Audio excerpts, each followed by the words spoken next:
Welcome, engineering faculty. Let's get right into this quick explainer briefing. Today, we're looking at a super interesting recent NSF grantee poster exploring writing to learn in statics. We've got some great ground to cover, so let's jump right in. Okay, let's dive into this.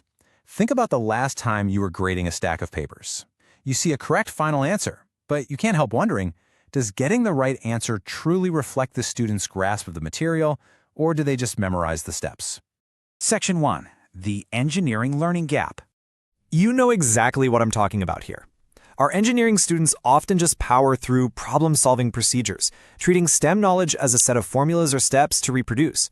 Because of that, what our homework and exams usually show is just final performance, just those right or wrong answers. But what they so often miss is how students organize those concepts, how they justify the paths they took, how they monitor their own understanding, or whether they even notice when they have gaps in their knowledge. Section 2. Writing as a scaffold. So how do we bridge that gap? Well, the pedagogy here is known as writing to learn, or WTL. It literally makes writing a part of learning. Now, to be completely clear, the goal here is absolutely not just throwing more writing at them for its own sake. Nobody wants that. Instead, WTL uses very specific prompts as instructional scaffolds. They prompt students to explain, justify, plan, evaluate, and reflect. Why? Because let's be honest, students often will not activate those critical processes on their own during normal homework prep. Section 3. The Statics Implementation Case. This poster lays out one specific implementation case in a required undergraduate statics course, focusing specifically on free body diagrams and equilibrium. It involved exactly 85 enrolled students. Now, I want to emphasize this right up front. These results are from one participating institution. This is descriptive evidence only. We are absolutely not claiming causal effectiveness here, and we're definitely not claiming any sort of multi-institutional proof. And this brilliantly illustrates the actual instructional cycle they built. They repeated this cycle 3 times using just Canvas and Google Forms. Step 1, a homework rationale where students solve and explain. Step 2, a learning plan to identify their goals. Step 3, a quiz rationale to justify their answers. Step 4, a learning evaluation once they got feedback. And finally, Step 5, a learning reflection to adjust their strategy for the next cycle. Section 4. Descriptive Evidence and Patterns. So what actually happened? Well, if we look at the participation rates, an interesting reality emerges.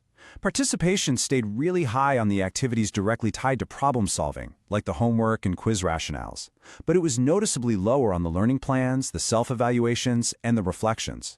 It really shows us that reflection-oriented writing requires a lot more integration into the daily course routines just to keep students engaged.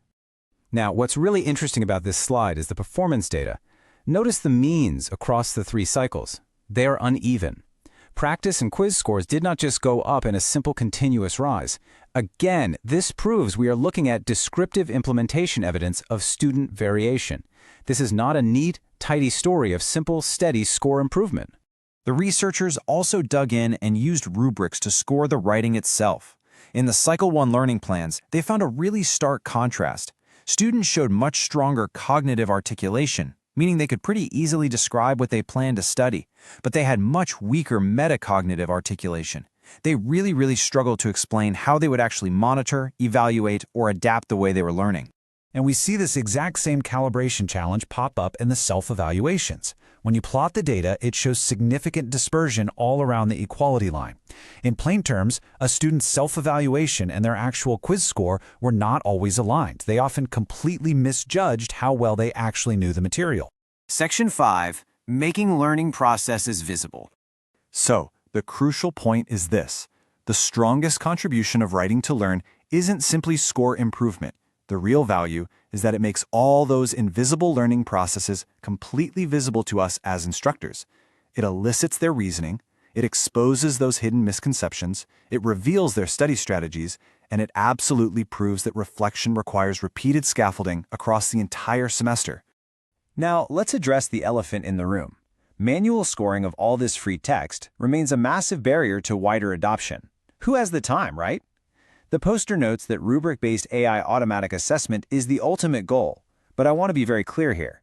That is future work under broader NSF grants CNS 2302686 and EES 2306566. That AI assessment is not a result claimed in this current poster. Section 6. Join the research community. Because to make those scalable AI tools a reality down the line, we need more data across more learning contexts.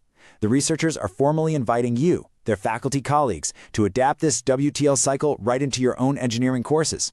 They want you to join the community research effort to collect data, analyze it together, and publish together. Will AI eventually make deep conceptual learning scalable for everyone, or will the human element of reflection always need an instructor's touch? Join the research community and help find out. Thanks so much for hanging out with me for this explainer briefing.